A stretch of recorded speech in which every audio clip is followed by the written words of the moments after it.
प्रकृति की गोद में पैदल चल पड़े केवल 11 वर्षीय नीलकंठ वर्णी अकेले थे, फिर भी रोमांचित थे, क्योंकि संसार के सारे बंधन दूर अयोध्या में ही छूट चुके थे। जैसे जल की बूंदें जल में ही मिलकर रह जाती हैं, वैसे ही वे मुमुक्षुओं के बीच रहना चाहते थे। और अब तो उनके चरण भी मुक्त थे, हर उस जगह तक जाने के लिए जहां वे जाना चाहते थे।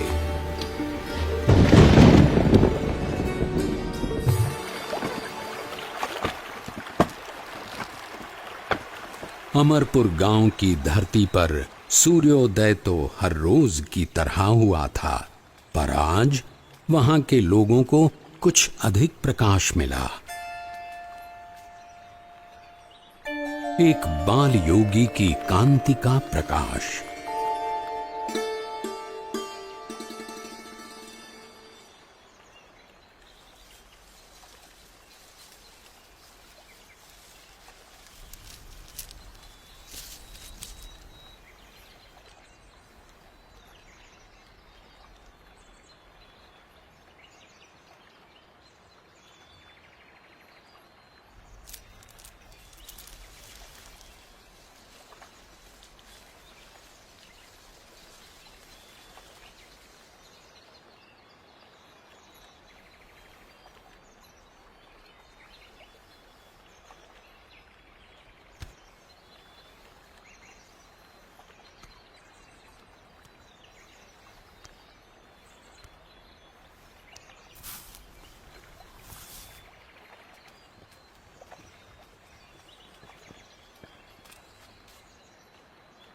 प्रसाद के लिए धन्यवाद।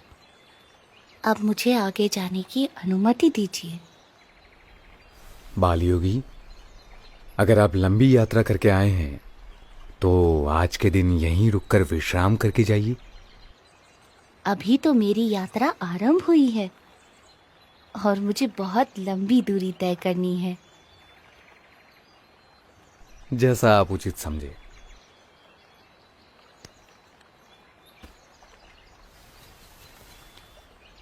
ये लीजिए, शाम के लिए कुछ फल साथ ले जाइए। सुबह शाम की चिंता करनी होती तो संसार का त्याग ही क्यों करता। जो जीवन के अगले पल देंगे वे ही पल पल के लिए सब कुछ देंगे।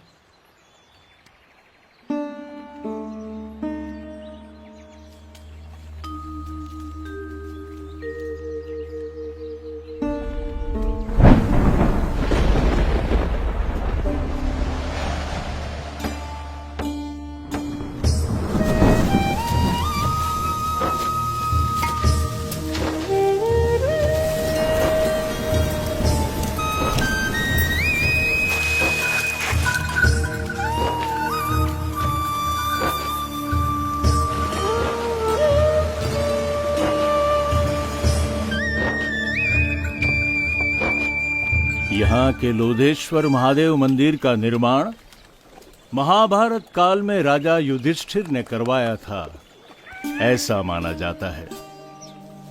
महादेव जी का यहाँ सदैव निवास है।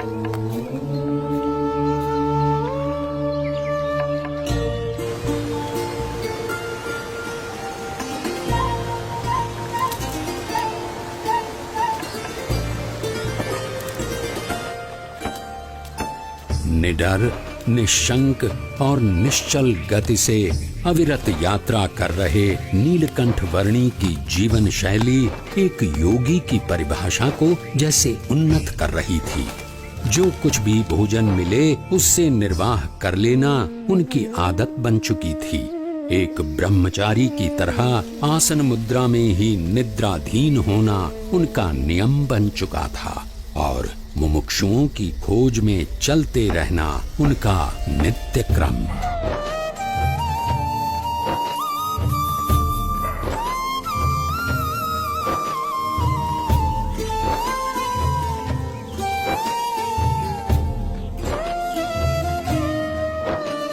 नैमिषारण्य की धरती पर जब नीलकंठ वर्णी का आगमन हुआ तब उनकी भेंट वहां वर्षों से योग साधना कर रहे मुनिगण से हुई।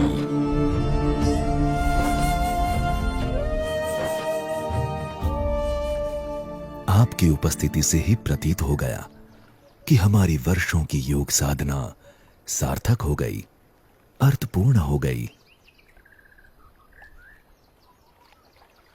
योग साधना की अर्थपूर्णता तब होती है जब योगी ब्राह्मी स्थिति को प्राप्त कर प्रत्यक्ष परब्रह्म में जुड़ जाए। ऐसा भगवत गीता में कहा गया है। ऐसी ब्राह्मी स्थिति के लिए कठिन से कठिन योग साधना करने के लिए हम तैयार हैं।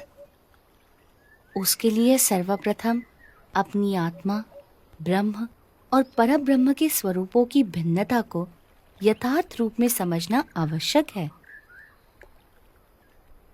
हमने इतनी साधना की, किंतु आज तक ऐसा कुछ तो सुना ही नहीं।